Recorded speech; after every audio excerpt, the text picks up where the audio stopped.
Who is really a true entrepreneur, and we'll talk about that a little bit, about your entrepreneurial spirit. But I understand that your tenacity and your drive came from your Philadelphia roots, and specifically your mother. Can you tell us a little bit about where you got this incredible dedication and drive from?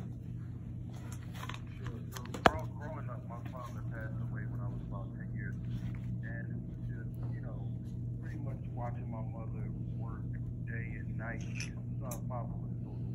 Watching her work day and night just to, support us and make sure that we had everything we need.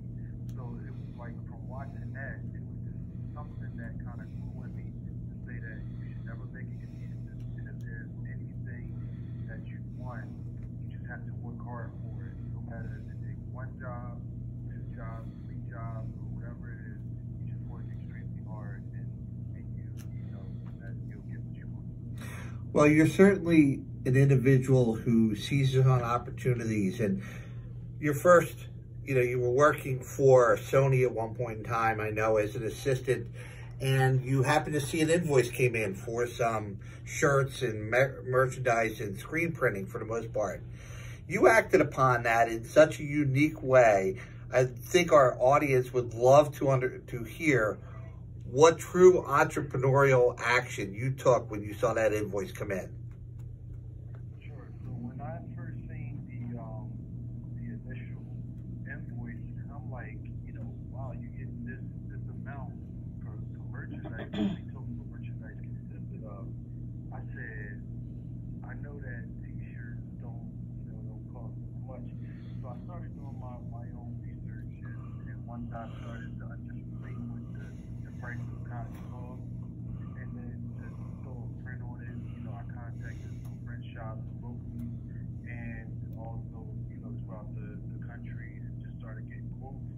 And when I put those two prices together, I said, man, it's an opportunity here. So I initially started off, when the next tour came around, I started off when I middlemanned it.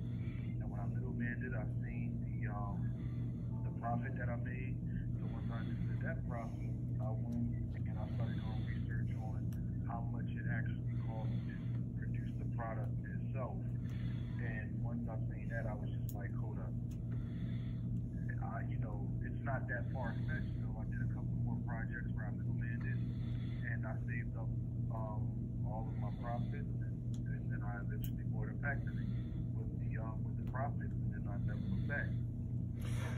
So how did that take you into the original hot dog factory franchise and opening up? I believe you have 4 locations here in Philadelphia, and I believe you're now moving out and looking in New York at all. How did you get to that from the printing business? Sure. So once I had the screen printing company, I kept it and I built it, and it was just once I got to a point, I was like, I wanted to diversify myself and not just be into one business. So I started to get into real estate, and then as I got into real estate, I started investing into startup companies, and I was just like, what else can I get involved in? And I'm like, I wanted to be involved in something that's essential, to where no matter what happens in the world, like, you need it. And one thing that I realized was just that you need food to survive. So once I figured out I'm gonna go into the restaurant industry, the original hot dog factory, I seen it on the show, The Real Housewives of Atlanta. So when I seen the feature, I started doing my research, and I'm like, when it comes to competition, I looked at other brands, but their menu wasn't as extensive as the original hot dog factory. So I flew down to Atlanta. I tasted the food, I seen the system, and I just said, this is the winner. And I just decided to bring it up to Philadelphia. And when I'm focused on something, I can move at a quick pace, because I'm literally already planning it out before it happens. So when I signed up for the franchise, I could have just did one, but I decided to do both. Well, you even went on to become a trainer and a spokesperson for them, and really take that to the next level, which I guess whet your appetite a little bit, because you, during the pandemic, when everybody else was struggling, and as I said, you know, half of Black-owned restaurants in the city and in the nation closed, you were growing, and you took your success and you started to help others. I know you worked with Big Rube Harley and to get his fried chicken. Tell us a little bit about that whole ghost kitchen process, and you know, not coming from that world, you jumped right in and made a big splash. Sure. So in November, I signed up for the original hot dog factory in November of 2019. At the same time I did that, I also explored the ghost kitchen concept. Now, mind you, this is in 2019. No COVID, no nothing. But when I explored the ghost kitchen concept and what it was about, I'm like, this is a cool concept. I can see this maybe coming around at some point in the future, but not right now. But I like to get involved today from that ground level. So I always knew that ghost kitchen concept was there, and I wanted to be a part of it. I just wasn't sure when. But when COVID happened and they shut the restaurants, the indoor dining down, for me it made all the sense to get a ghost kitchen, and it's only pick up and delivery, low overhead, don't cost much to start it up. And then when I had tasted Chef Ruth's food, I knew that it would be something great for us to try out and see. Just again, the ghost kitchen made sense during COVID 100%. So it's something that we could try out together and see what happens. Well, and I know that Big Rube gives you a lot of credit for that, and thanks you for a lot of that success early on. And he's like you, a big name in the city of Philadelphia.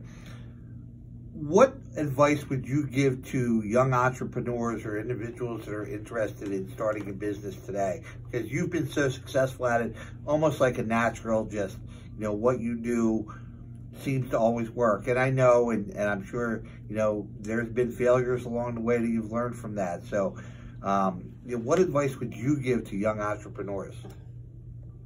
I think, to definitely study business itself, because business just translates into different arenas. Again, I had no restaurant experience and don't even know how to cook to this day, but I understood the restaurant business side of it. So it's definitely about studying business and understanding how it works, what your percentages, your food cost, labor rates, and all of that. Understand that, and then definitely make sure that anything that you start have verticals. Like you need verticals in business, because like you said, you get failures, but they're really not failures, they're learning lessons. But the more verticals you have, it makes it just that much harder for you to actually hit rock bottom. So I would encourage entrepreneurs to definitely study business, create, understand how to pivot, and then just be open-minded to learning new things and trying different things, and having that mentality that, look, if it don't work, I'm not going to get down on myself, and if I do get down on myself, let it last for 10 to 20 seconds, then you move around, do what you got to do, but you got to get back on your feet and keep on going, because at the end of the day, no matter what you're doing, it's a marathon. Nothing happens overnight. So the more you put into it, the more you stay focused, stay strong, and it'll all work out. Now, you obviously had helped out Big Rube. Would you help out or perform some sort of mentorship for others who are looking to get into the business world?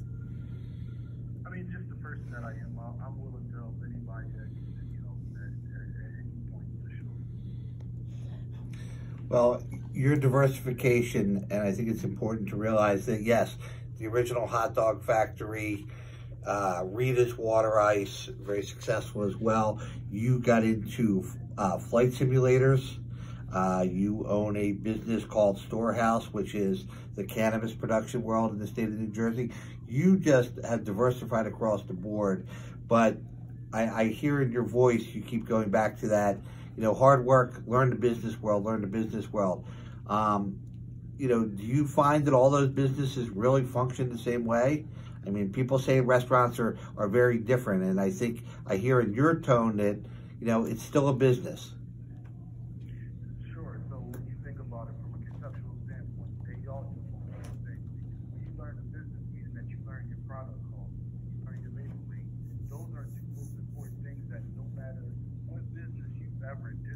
those two costs are very important and very vital to your growth and your profit margin.